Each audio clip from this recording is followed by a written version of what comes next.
La la la la la. La la la la la. What's up, people? This is Rasta Boy TV, and it's your boy, the real Rasta Boy, coming to you on Love and Hip Hop Ratchet Ass Turn Up Monday, because you know what time it is.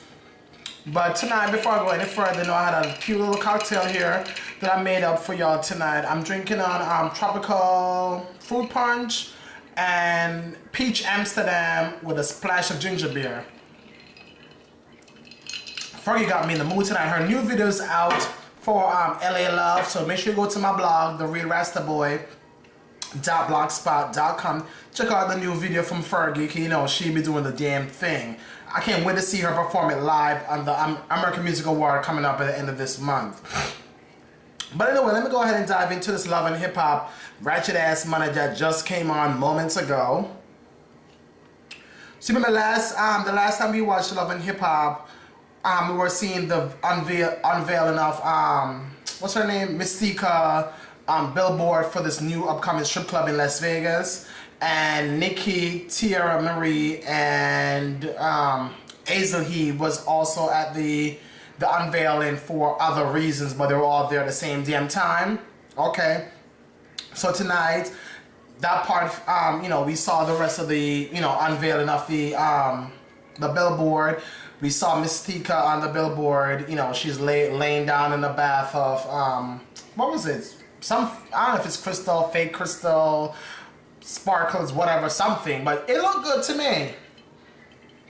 I'll give Mystica her props that it was a good, cute little billboard thing they tried to do. Obviously, Nikki was not buying it because she's like, that bitch is on the billboard of my father's, blah blah blah. Girl, your father leased it to somebody else. Y'all can't claim ownership. Well, you can't claim ownership to everything. Yes, you're making your money from obviously collecting the rent or money from the leasing from the, the person who leased it from you, but you can't claim that y'all are the owners of that particular establishment.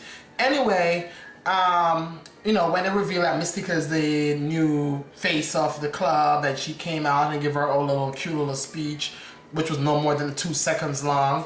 The girls decided they want to go up and, not really congratulate her, but, Nikki had some words for her. Nikki and her had been sharing Molly Mall for a minute, and, although they're all not sharing him no more, they still have some beef going on. Hazel E, she had to run over there because she saw Timmerie and she wanted to get some, some quick word with Timmerie because she'd not seen her since she and Timmerie had whatever that bitch name is, had that cute little fallout about, who's not holding down who and, move out of my apartment, blah, blah, blah. She went over there, right? So Hazel went over there trying to address Timmerie, saying, Timmerie, what's up with her since that they have not seen each other since, the whole fallout. Mystica want to be messy, saying that Hazel he has not been talking nothing but trash about Timmerie since the whole thing about Ray J and them breaking up and, move out situation. And I'm like, oh Lord, here goes the drama now. Hazel he, I believe you don't have no friend on the show because all these girls that say they're so-called your friends, they're talking bad behind your back. Mystica, first of all, she act like she was your friend, then she's so-called friend with Youngberg, then now she's effing Youngberg as if she was not. See, they had a cute little nasty old broad here on the reunion that we're gonna see in a couple of weeks. Then Timmerie, who was also your friend slash roommate, no longer fucks with you because of whatever reason. Who else was your friend on the show? I don't know who else is friends with you on the show, but all these girls who are so-called friends with you on the show now are turning their backs on you. So I don't know what Hazel he is doing to these girls, or they're just maybe fake friends. They ain't loyal friends. So I guess that's why all this relationship is falling apart right in front of our faces. Anyway, they was arguing about the whole Timmerie working with Youngbird and Youngbird saying that Timmerie is now boo and all that stuff, and Hazel's all in her feelings. I'm like, girl, you better snap out of it. How much longer are you gonna keep on worrying about Youngbird not fucking with you, don't want you, and if you say he's somebody boo or girlfriend or boyfriend, why the hell do you care? Like, girl, come on now. Like, I know something is messy and very thoughterish, but just leave it alone easily. Like, no good to come to them who have done wrong by you. Okay, just believe in that. But I guess she can't because she loves the whole tick for tat stuff. Anyway, Amanda, which is, I don't know what she is to Lil Fizz, show up at Lil Fizz house, apartment, whatever it is, to tell Fizz that his baby mama Money's snatched the shit out of her a couple nights ago at the bar or wherever they meet up at. Fizz was iffy about whose side he should take. He seemed like he was agreeing with the fact that Money should have not snap the shit out of her or grab the shit out of her hair. But also she said that, Amanda went looking for trouble. Like, why would you, if first time you meet up with the girl ain't want to meet up with you, didn't have no part and take in what you had to say, why would you want to try to meet up back again like you're so much the bad bitch you are, so you get what was coming to you. Money's don't play. She gives you calm, cool, and collective, but when she snaps, she snaps. And she snapped at you the other day. You should have learned this the first time, not to try to go back again, to try to do this whole meetup thing again. So Lil Fizz was kind of like, you caused on yourself, and then she got all mad because she think that, Fizz was taking, his baby mama's side Money's, which in truth and in fact, you caused on yourself, Amanda. You should have not gone looking for trouble because, Money's don't like you. Plain and simple. You still over there and she still over here. Anyway, she storms out because obviously she feel like Fizz was not taking her side or, agree with the fact that his baby mama was wrong. So she stormed off. I don't know who bought her that white Jeep. Because as far as Fizz, what Fizz says on the show, Lil Fizz, he said that she doesn't work, she just go to school and she does a part-time gigs. I'm not sure where she get this cute-ass white Jeep from. I don't know, but them girls in LA be doing some messy stuff. Anyway, Fizz met up with Maniz to find out exactly what went on. As the bigger person, he said, I'm going to find out what's going on or what went on. So he met up with Maniz at some restaurant. Maniz let him politely know that your little girlfriend, whatever she is, I don't know what she is, she's not ready to be nobody's stepmom or whatever you think she is. But, right now, she doesn't seem fit. She was piping up, she was doing the most, and I, clock her. If she does it again, I'm going to do it again. So, Fizz obviously don't want all this back and forth going on because he's trying to co-parent with Maniz, and Maniz, snapping at, potentially the girlfriend, Amanda, because, we don't know what Amanda's status is right now. I know Fizz is done with her. I know they're still fucking around. I don't know. We'll see how that unfolds on a reunion. But right now, Money let Fizz know where she stands about the fact that Amanda doesn't seem fit right now, and she doesn't know, she doesn't want somebody who's not stable to be in and out of her child's life.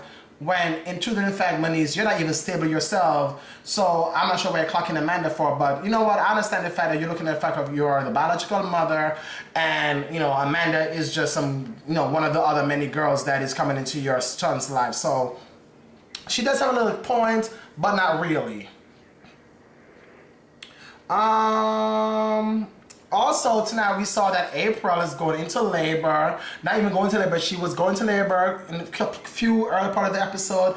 And by the episode, before the episode ended, she did go into labor. And we did see the birth of her son and a Marvin son. We know that she wanted to have, I think, what's called a water birth. That thing that you don't go to the hospital. You have like a midwife coming to your house and help you with the process, and you do a blow up pool, and where you sit in there and you, I don't know, if she likes it, I love it. It's like she was having a lot of contractions, a lot of pain. Normally go to the hospital, they give you a little snap with a little, injection to ease the pain, and then push, baby comes. But she said she was in labor forever, so that she was in labor for at least 24 hours. Anyway, the baby was born healthy with a full head of hair. We're gonna see more of April, revealing more about her child growing up. Because I'm seeing that she's also, well, not seeing, she is, she has family who was from some other country. I know she was mixed, but I never knew that she was actually from I thought she was actually, black and something else, but she like her family is actually from another country, and we're gonna learn more about her background and all of that growing up stuff about her next week. Obviously, seeing her mother and all that stuff on next week episode. So congrats to you and Amara and April on the delivery of your baby boy. Finally, we saw Soulja Boy tonight on tonight's episode, also talking about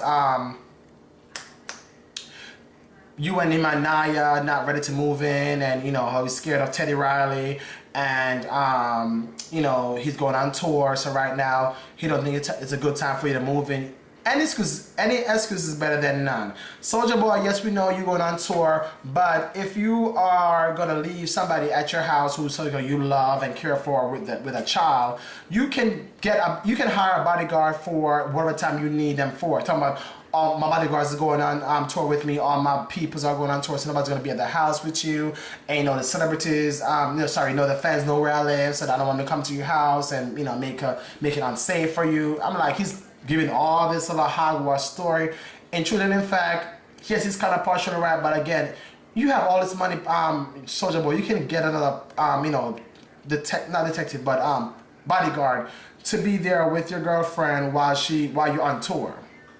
But you know, he says they're gonna work it out when he comes back. I guess get a different house and somewhere else in a different area that is more safe. So we'll see how that plays out, because the next week episode, I don't know if it's for Soulja Boy or what, but I heard that she said that she's pregnant. So let's see how that reveals and get unfold next episode of Love and Hip Hop Hollywood.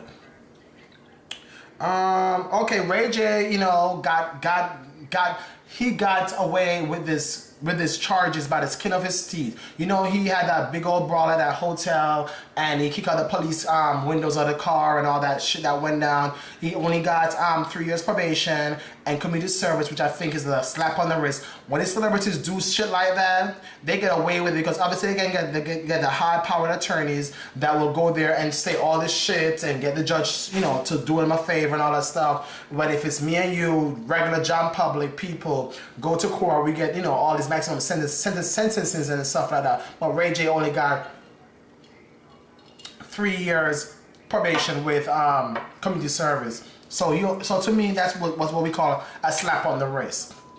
So, you know, it seems like he's waking up to the fact that, you know, he could have gone to jail. He met up with his father tonight, which is, I think, is Ray J's, Ray Sr., I think that's what they call him. You know, Mr. Norwood. Met up with him tonight, on tonight's episode to talk about, you know, how he's spiraled out of control and he's out of control. Needs to, you know, come back to reality. His father was giving them some tough love. Even told him to apologize to Tia Marie. So let's see if he finally does that next week also, apologizing to Tia Marie for all that little stuff that they went through to have her get closure.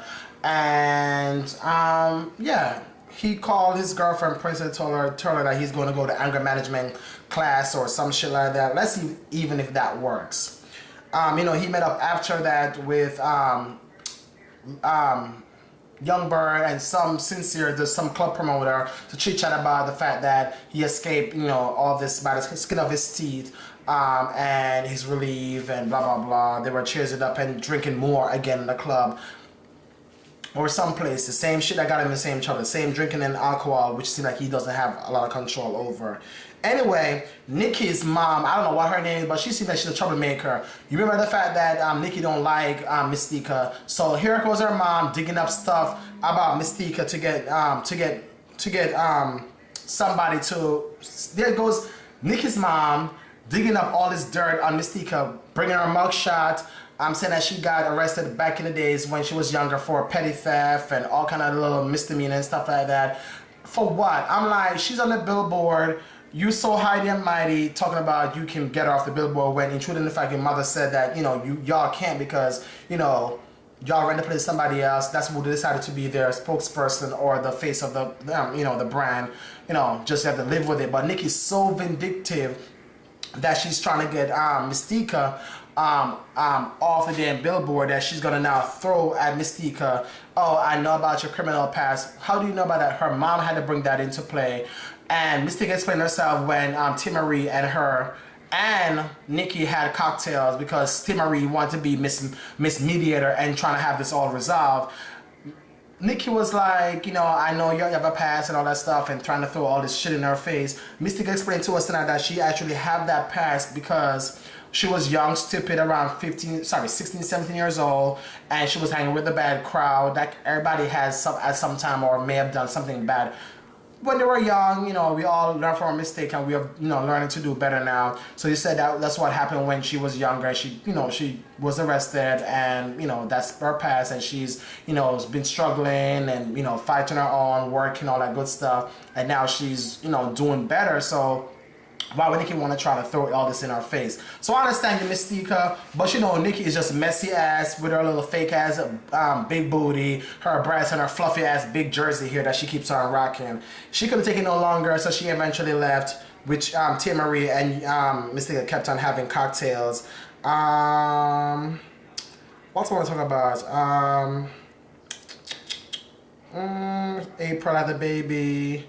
And you know, Ray J Cena gave Ray J some tough love tonight. Anyway, next week on Love and Hip Hop, we're gonna see Young Bird finally talking to Mystica about possibly dating. You know, we know from the reports that's been in the blog recently that they are dating, and you know, obviously had some physical altercation. He's no longer well, breaking news if you have not yet seen it all over social media that VH1 has canceled their partnership, or not with partnership with them, their relationship with Young Bird because of his violence towards his girlfriend Mystica, and I guess they're gonna be now enforcing the violent clause act, something like that, where you know the physical altercation or fighting and stuff like that is not is not you know, is not gonna be tolerated. So let's see how that plays out, Mr. or Miss VH1, because I know Bravo don't, you know, condone it anymore. You know, once that came anymore and Portia shit happened. So I guess they keep on happening on these shows. They're gonna, you know, and have these clauses, and if you fight, you're off the show. I guess at the reunion, because that was fighting and during the taping of the show. So let's just see how this plays out when the reunion airs in a few weeks or so. So make sure you keep your channel locked to VH1 Monday nights, 8 o'clock. They have a bunch of repeats after, you know, if you missed it the first time. Oh, what I was drinking tonight, I was drinking on tropical fruit punch, peach Amsterdam, and a splash of ginger beer. My little what do we call this? Jar cocktail glass. Anyway, I gotta go. It's Ratchet Monday, and I'm gonna keep on getting turned up. While you watch this recap, please make sure you reshare it, retweet it, share it on your Facebook, share it by text, wherever you want to do. Just make sure you reshare it. Also, please keep on subscribing to my channel here on YouTube or wherever you watch me, and please subscribe. And also make sure you follow me on Instagram, Twitter, and Facebook at The Real Rastaboy. Thank you so much for watching. I'll catch you off another recap at another time. Peace and good night.